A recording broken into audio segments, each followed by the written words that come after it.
Smile டிசைனுக்கு age ஒரு அவசியமா? கண்டிப்பா இல்லை. சின்ன பசங்க தான் அழகா இருக்கணும்னு காட்டிக்கணும்னு விருப்பப்படுவாங்களா? அப்படியும் இல்லை. ஸோ அந்த மாதிரி ஒரு ஹார்ட் டச்சிங் ஸ்டோரி தான் இன்னைக்கு நம்ம பார்க்க போகிறோம். ஒரு ரிட்டையர் ஆக போகிற ஸ்டேஜில் நமக்கு வந்தாங்க. எனக்கு சின்ன வயசுலேருந்தே எனக்கு மேல் பல்லியும் கீழ்ப்பல்லியும் கேப் இருக்குது. ரொம்ப நாளாக எனக்கு இதை சரி பண்ணணும்னு ஆசை டாக்டர்.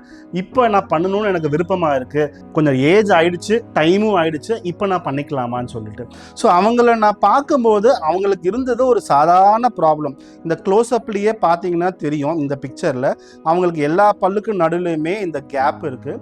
ப்ளஸ் டங் த்ரஸ்டிங், அதாவது நாக்கு துருத்துற பழக்கமும் இருக்குது. ஸோ அதனால் கொஞ்சம் கொஞ்சமாக அவங்க பல்லு வெளியே வர வெளியே வரும்போது ஆட்டோமேட்டிக்காக பல்லுக்கு நடுவில் கேப்பும் உருவாகும்.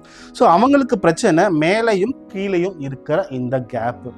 எனக்கு இப்போ வயசு ஆல்மோஸ்ட் இன்னொரு 2 இயர்ஸ் ரிட்டையர் ஆக போகிறோம் டாக்டர். பட் இருந்தாலும் இதுக்கு பண்ணிக்கணும் அப்படின்ட்டு எனக்கு ஆசையாக இருக்குன்ட்டு. தாராளமாக பண்ணிக்கலாமா? உங்களுக்கு தேவையானது ஒரு சாதாரண ஸ்மைல் டிசைனிங் ப்ரொசீஜர்.